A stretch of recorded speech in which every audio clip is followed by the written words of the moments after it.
Hey, Pepin. Yo, yo, yo, yo, yo. You know, I've been thinking a lot lately about how you're a filthy liar. Well, I do. What? How could you? Well, it's true. I think you're lying about me being a filthy liar. Uh-oh. He's figured me out. Yes. I'm done. Oh, wait. Was that a lie, though? Hey, Nate, we need to talk.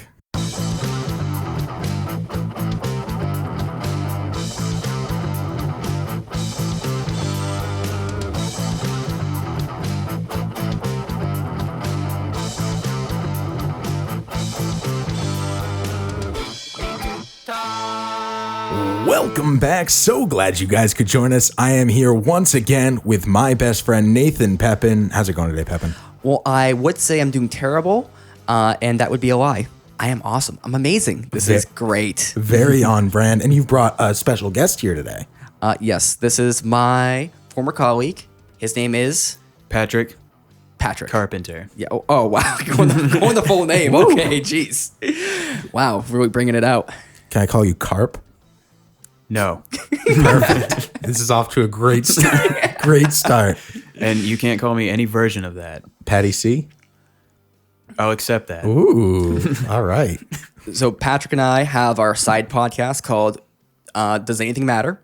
And we started that because we just had super long, overly complex intellectual discussions at work. And we started the podcast because we stopped working together and we're like, hey, let's keep talking and record this and monetize it. Because that's what, yeah. Exactly. Up until now, most of it was irrelevant. So Yep. And we've had many heated debates, but we never get angry. So that's what we're... he doesn't. Oh, true. And you'll put a link to that in the description so I can follow it, because I'm not even following that yet. Yep, it's on YouTube. There'll be a link right there in the doobly-doo. Oh, right in the doobly-doo. I hate that phrase. Why did I use it? I've never heard it before. I think you invented it and immediately hated it. Well, see, it came from Cicero and then John Green and all them. And then, yeah, it's terrible. Okay. So lying. Talk to me about lying. We're gonna need to set ground rules on that, right? You were saying beforehand that would be super important. Yeah, so lying is one of those things where it's really hard to rein in at the margins because there's obvious lies. Like if I tell you that my dick is small, obviously that's a lie. You guys know that's a lie.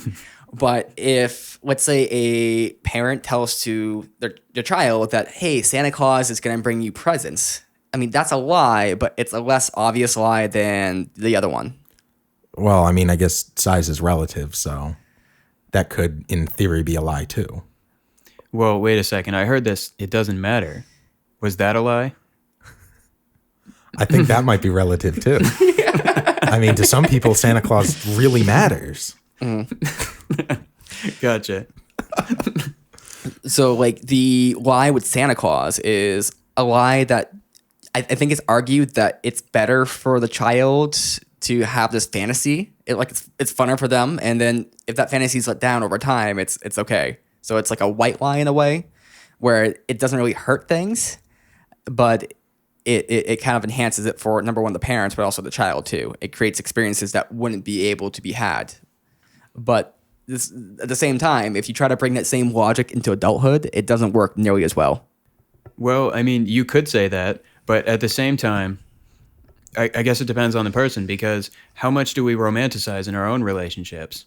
There are certain things that we tell ourselves are relevant and others that aren't. And is it important for a relationship? Because, I mean, if you always focus on the mundane, then, I mean, that's difficult as well, right? Don't adults need fantasies? I mean, we're talking about like self-lies within a relationship though. Like let's say that John really likes Susie and he like has this like infatuation with her, and he has this, picture of Susie, which is up on the pedestal, and that's not the real Susie. But that, are you saying that kind of that romanticization is helpful? And let's say John actually starts dating Susie and he keeps that kind of romanticization. He kind of like sees the good, but forgets the bad. That's a kind of self-lie. But does that sort of self-lie have the same implications as a direct lie, where he actually says something to Susie? I guess it depends on if it's sustainable. If you expect something from it, then it could be harmful, right? Like you're saying, if you put somebody on a pedestal and it turns out that person does not fulfill the expectations, then that can create disappointment and in some cases even resentment. So that might not be good. But I suppose it's okay to have some romanticism about a person or a situation if you don't have expectations from it. Does that make sense? I think so. What are your thoughts, Steve? I don't like lying You don't. Okay, just in general. in any capacity. Okay, so There's split- like two situations where I think lying is okay, and you guys have neither mentioned any of them. I think the biggest one would be a lie to protect someone in a situation where they would want to be lied to, such as like if you have a family member and you do drugs and they don't understand like that you're doing so in a responsible way, or it would give them undue fear, unnecessary fear, because they don't necessarily understand a certain situation. And so it would be better to lie to them because they're never going to be able to mentally wrap their head around the truth, and instead will, in their own mind, make up a falseness about what's actually happening. Like, this is an awful thing that this person smokes weed, and like it's not an awful thing. So I'm okay with lying in that hyper specific situation. really, that's a little bit of a twist because we actually did a podcast where we talked about lying a little while ago. A lot different than this one, of course, but I said that I lied to my first girlfriend about my smoking of weed, and because I didn't think she was smart enough to understand the implications of it. I mean, I put it pretty bluntly, which is, but it's something that I thought was true. And when I look back on that, I don't think that was a good thing to do. I would agree. At the same time, I think maybe a girlfriend is a bit different than like a grandparent because Yes. like I don't know, if let's say I have a family member and that family member has an alcohol problem, I'm probably not going to publicize that alcohol problem to other people. I might, let's say a kid asked me about it, or like say my cousin who is like say 13 asked me about what's up with Uncle Dan, and I'm like, oh well, he just likes to have some fun and goes overboard, like it's sugarcoating it, and it's kind of telling the truth. But I think it's kind of okay to lie in that situation. But if you're choosing a partner or choosing a friend, it's a little bit different. I think that context is different. I agree.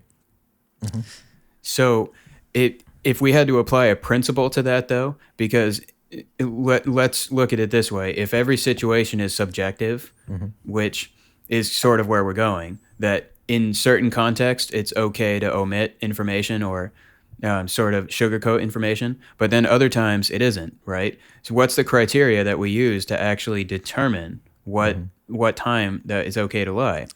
And I think that's what I was talking about in the beginning with these sort of macro ethical principles, right? So if we take a utilitarian approach, then we can say, what you were saying earlier is that if it's something that you would tell somebody that might cause harm, right? And there's no utility in them knowing it, because them knowing it isn't going to change the fact of it, but them not knowing it isn't going to affect the universe, right? So that's a situation where the utility of lying outweighs the utility of the truth, right? Okay, so we're right now defining lying, or the ethics of lying having to do with the magnitude or the effects of the lie. So it's like if you lie to a child, like about Santa Claus, that is less bad than lying to them about, say, something which is gonna do them harm. Like it's good to run out in traffic without looking, or or it's good to put your fingers in the electrical outlets.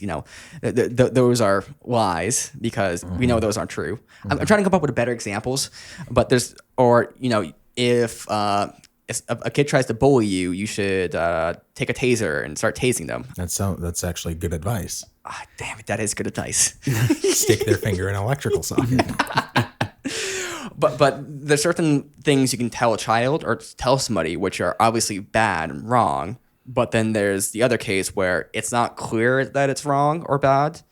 I mean, here's the biggest case. Let's say that someone's on their deathbed. Let's say it's like my grandmother, and I never liked my grandmother.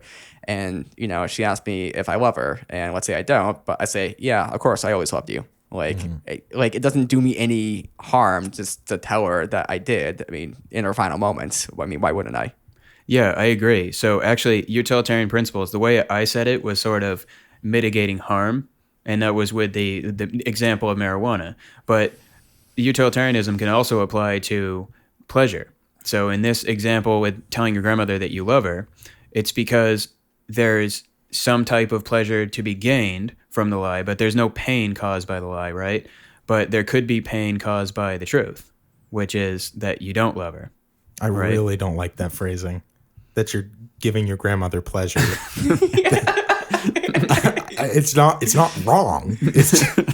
I just don't like the phrasing too much. Gotcha. Well, yeah, you're right. I could do. You know what? We'll work on that for sure. Fair enough.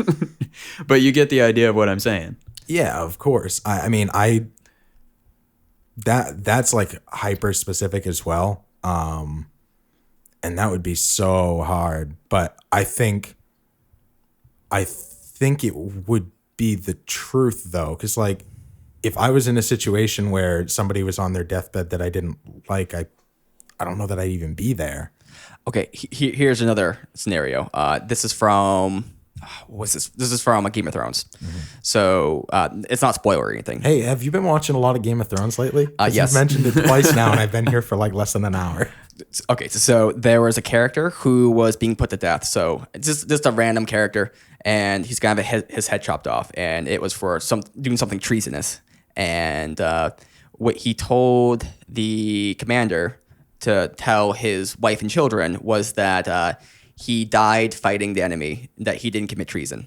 And so that would be something that if the commander were to comply with that would be a lie. But it's a lie that, I mean, he could be truthful, of course, but it's not a lie that does his family any good. I mean, it's a lie that does his family good, but doesn't do, telling the truth would do his family more harm. I think would be the way to put it. It puts him to like an undue amount of stress. I think that's a very like to feel that you have the right to make a decision like that, which could change the course of how people think about you, or completely change the course of their lives. Like if those kids, especially in a situation like in Game of Thrones, where it's a smaller community, would change their entire course of their life, then I think that's like, you have to really think a lot of yourself to feel that you have the power to make the decision that this is the right thing for them to know. I think no one person can have the knowledge to be able to say this is the right thing to do. I think the truth is always the right thing to do. And whatever happens because of that is what is supposed to happen. So in that instance, let's say that you are the commander in this instance, and you cut this guy's head off, but before you cut it off, he tells you, tell my wife and children that I died fighting the enemy. You tell him that he died a traitor. I would say if I'm assuming this is a situation where I have to be the one to tell them that. Yes, 'cause you're the commander. At the very least, you may not like be the person. You may not be in person, but you have to either send a letter or put your stamp on it. No, I would tell the truth, and I would tell that to him before he dies. That I won't do that. Okay. They will know the truth. How about you, Patrick? So I'm actually going to agree. I think in this case, the truth is what prevails. And the reason why is because of the sort of macro implications. And we're talking about the external possibilities. Because let's say that you tell the lie and you say, well, he died fighting the enemy, right?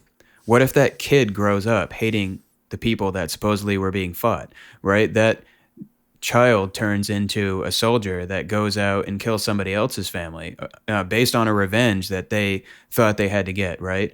Or, maybe by saying that he died fighting the enemy, then his family doesn't recognize that he was a traitor. And so they might therefore be blamed as well. Because keep in mind, we're talking about times when we're not in the same kind of democratic society that we're in. So there can be ramifications for people like that. And, their families can suffer as well. So wouldn't you want to know if you were in danger? Yeah.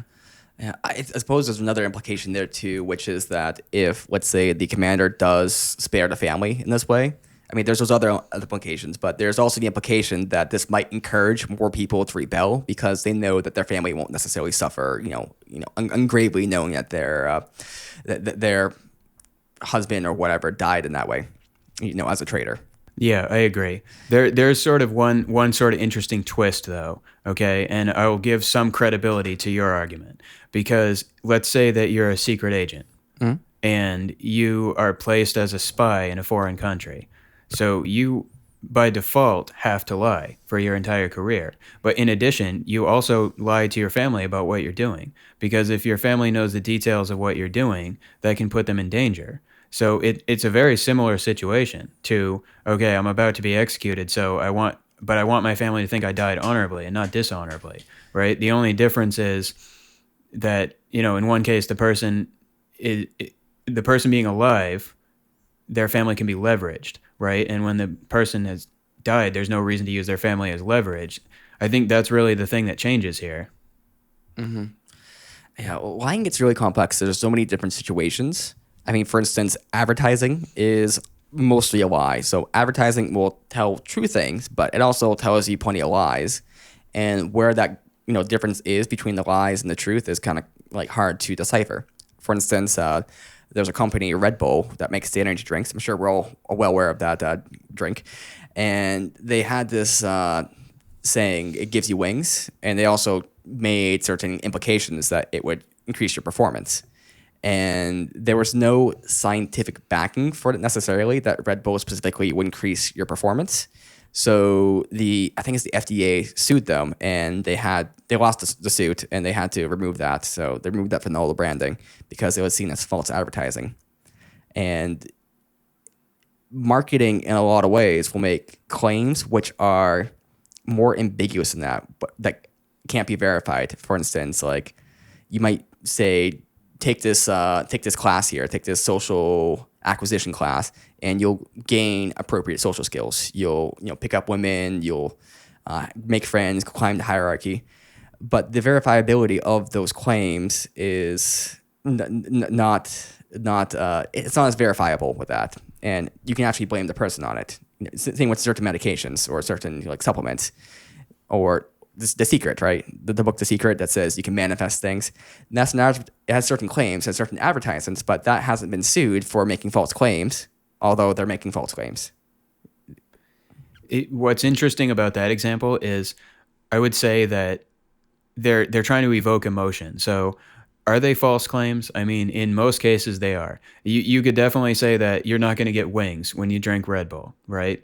But you could also say that maybe people took that too literally. I'm sure there are plenty of other brands out there that say things like that you're not literally going to get wings, but that's how you might feel, right? So it's kind of about interpretation. And when you talk about what results you expect to get from a class, I mean, like I took a public speaking class when I was in college. One of the claims of that class is that you'll be able to get up and speak in front of people, and it's going to teach you how to not be nervous, and it's going to teach you how to be colloquial and whatnot. And I'm still terrible in front of people. I mean, I'm sure you guys can tell right now. But it has to do with what you put into it, what you get out of it, right? So some people do come out of those classes with the skills. So is it a false claim, or is it that people expect too much and they think that they're just automatically going to get what they're given? I think that comes down to phrasing. So like if they phrase it in a way that says, if you take this class, it is designed to do this. That's different than saying, if you take this class, you will do this. Those are very, very different. And I think that's really a really important distinction especially when somebody is paying you for a service or a product, is to be able to say, this is what the intention is versus this is what will happen. Very, very different. Where I get lost in all of this is I think people are smart, but a lot of these lawsuits and complaints people make imply that they're really, really dumb. Like with the Red Bull one, I think there's no reason why that should have been taken off because obviously they're not claiming you should really have wings. If it's making very specific medical claims, I think that's another factor. So for instance, the coronavirus recently, there's been certain products out there which have been claimed to cure the coronavirus or to immunize you against it. And those claims are factually wrong. And so, from a health perspective, I have no issue with the FDA or whatever governing agency going after those people and companies for making false medical claims. But if you have a product that has a more general claim where it's just like increases alertness, that's something which is very non-specific. And maybe you take it and it increases your alertness. You're like, oh, hey, this is great. I'll keep taking this. But in most cases, if it doesn't, you just kind of stop taking it, right? And you're like, oh, this shit doesn't work. And then you tell other people. Like, I don't think it's like lying. It's just like it didn't work for you. Like, so I agree. I think that we've circled this a couple times. So I'm going to try to pin this down, right? It's about the intent, isn't it? That when you tell a lie, whether it's advertising of a product or whether it's telling a child about Santa Claus or, whether it's lying to your spouse about doing marijuana, whatever it is, the intent is what actually makes the act belligerent or not, right? So if the intent behind the act is to be deceptive or manipulative, to try and get people to give you money for something that you're not certain is going to play out the way that you claim, right? And that. Mm-hmm. Like a good example would be the companies that are being sued for the opioid crisis, right? They knew full well they were telling doctors it was not as addictive as it was, and they were falsifying the information. Mm-hmm. And they were doing it for profit, and we know that. Tobacco companies were the same way before they were heavily regulated. So really, is that what it is? Does it come down to intent? I think, but there's also like a meta level too. So for instance, there's famous like fitness YouTubers and personalities that will sell lots of supplements and programs, and they'll sell you pretty much anything they can sell you. And a lot of these people, they're on like steroids. I mean, just case in point. Not that really matters too much as the degree of like it challenges how effective their supplements actually are if they use steroids, because that's what they mainly use. But there was one prominent one who, he made claims that with this program you can gain 20 pounds of muscle in a month, and that claim is just ridiculous. Like that doesn't happen. That's not realistic. If you're taking steroids, even that's a little bit too much. And in a vlog, he was saying that, this is the marketing. This is what we do in marketing. Everyone knows it's bullshit. Everyone knows it's just you're to get your attention. Like, it's not lying to people. It's just marketing. Like, he made this differentiation between marketing and like truth, right? And he said, once you get people into the program, you tell them what the truth is. You tell them, this is what it is. You knew this was the fact because, when you bought this program, you didn't expect to gain 20 pounds of muscle. No one expects to gain 20 pounds of muscle. But this is what the marketing says, and this is just to get you into the program because you know what you need to do. I mean, I wouldn't know the difference, so I might believe that something like that, and that's what lies people tell themselves to rationalize and make them feel okay with lying. There's a million reasons that people will say, oh, well, it's not a lie, it's this, when they're just using a different word to mean the same thing, but their intention is lying. I definitely agree. It comes down to intention. So here's a good thought experiment for people, right?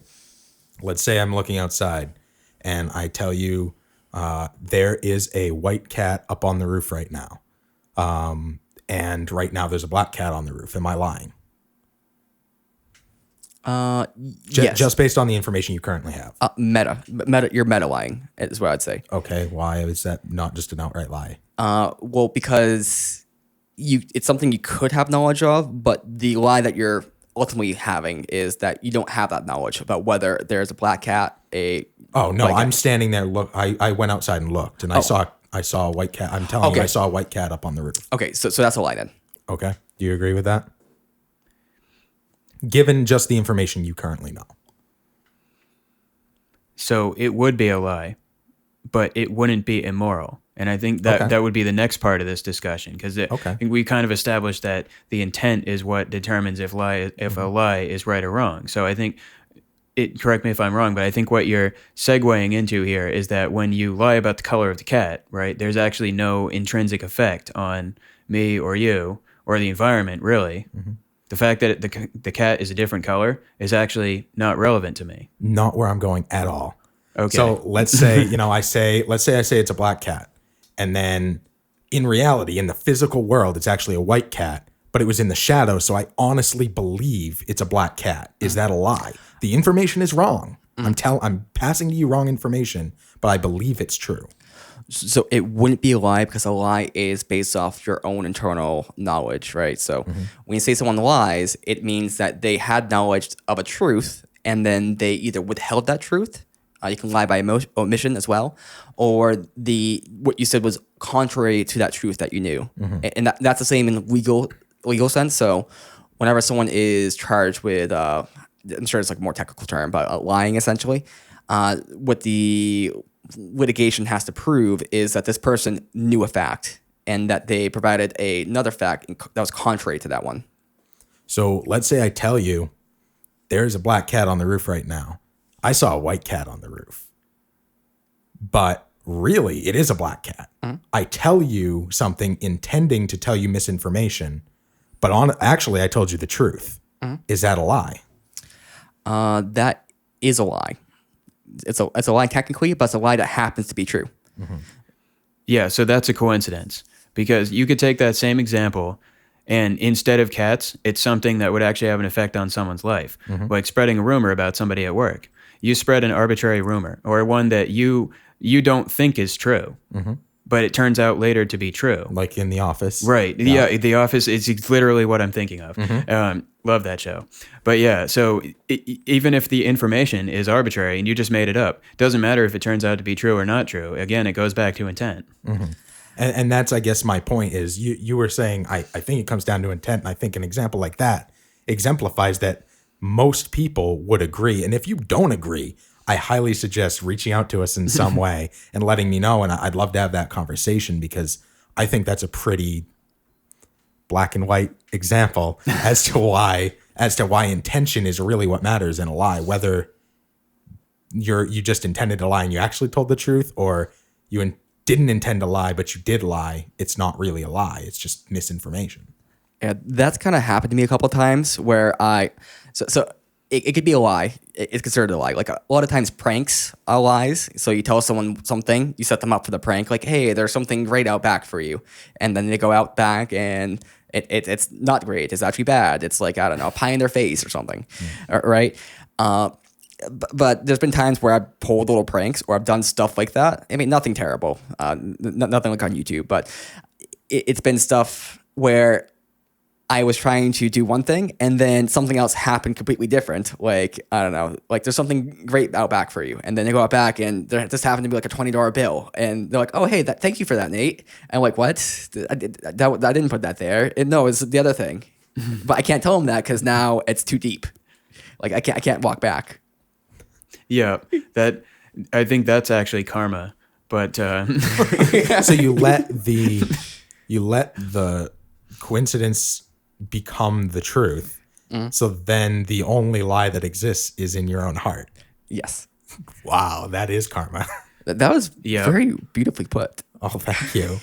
it's like when somebody asks you a question and you don't want to tell them the answer because you think they're going to get mad, and then they guess something else that happens to fit the situation and you just agree.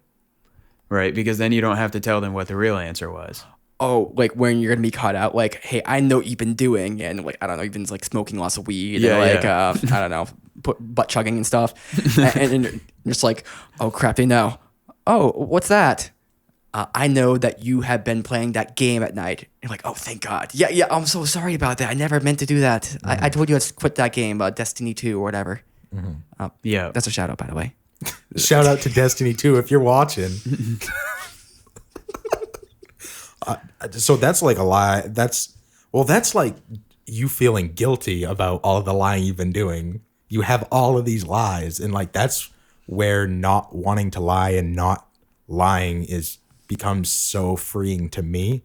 To like, if I just don't lie, then I never have to worry about getting caught on anything. I would rather take the minor repercussions now than lie and possibly avoid them or have them compound. I never think it's worth it mathematically. Yeah, I think you might be right about that. And I'm not exactly certain, so I think we need to talk more about this. So next week, I think we need to continue discussion, and I think we need to talk.